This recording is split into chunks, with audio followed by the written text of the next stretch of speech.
I've never particularly liked pigeons, so when the opportunity arises to shoot the giant distant man-eating cousin of the pigeon with an array of weaponry, it would only be foolish to pass it up.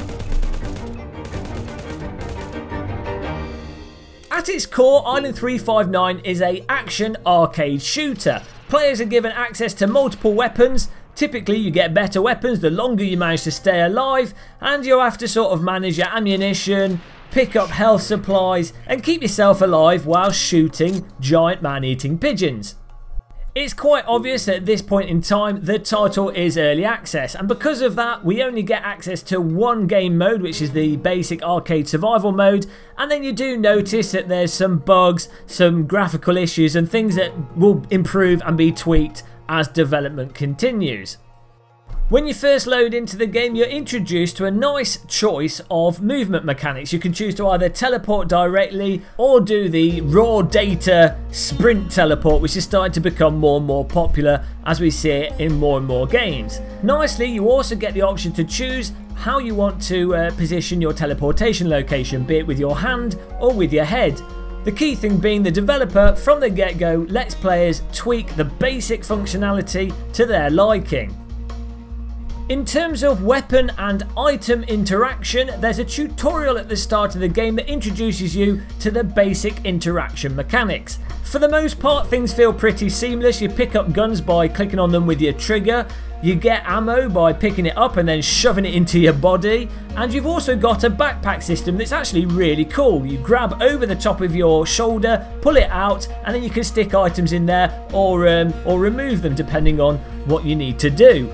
The backpack isn't completely seamless in its operation and sometimes it bugs out a bit, but as an initial implementation it's really fantastic. You can use either your left or right hand to bring it out, and something that's very different from non-VR games is that you can have your backpack out and still be using one hand to fend off giant pigeons and keep yourself alive whilst choosing what you want to do with your items. Looking at the graphics, unfortunately the environments in Island 359 are a little bit dull and have that very sort of generic indie game feel to them. Now there's quite a bit of foliage and it does run well, which is probably the most important thing, but at no point are you likely to be blown away by the visual quality of this title. The dinosaur animations and the AI are also a little bit lackluster at this point in time. Again, it's worth noting it is an early access title and I'm sure these are things that will be improved over time. But at the moment there's lots of times where you'll be stood there and a dinosaur's not moving or gets stuck on a tree, or the animation just looks a little bit rigid, which can really take you out of the game and ruin immersion. Unfortunately, the sounds in this title as well aren't exactly the best and really do have that sort of placeholder vibe to them, with the volume levels as well not exactly being spot on. Sometimes things are noisy when you'd expect it to be quiet and vice versa. Really, I think this is probably more of a symptom of the game still being in early access, but hopefully it's something they improve moving into the future.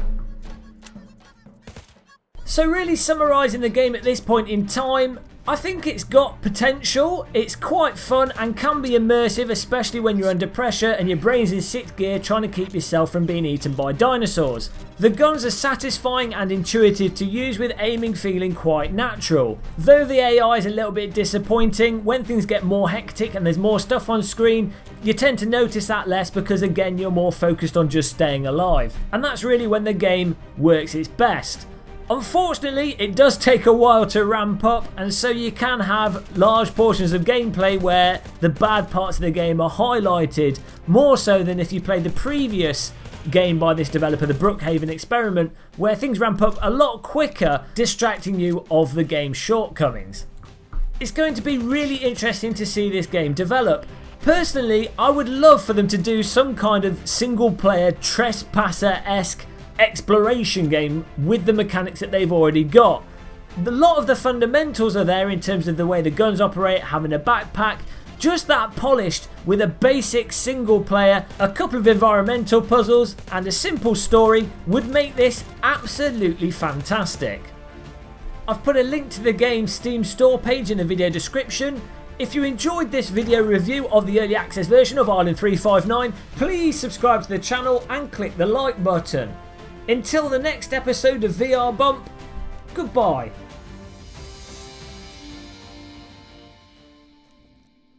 years of planning, peak physical condition, and the luck that you don't suffer from a pulmonary embolism at base camp.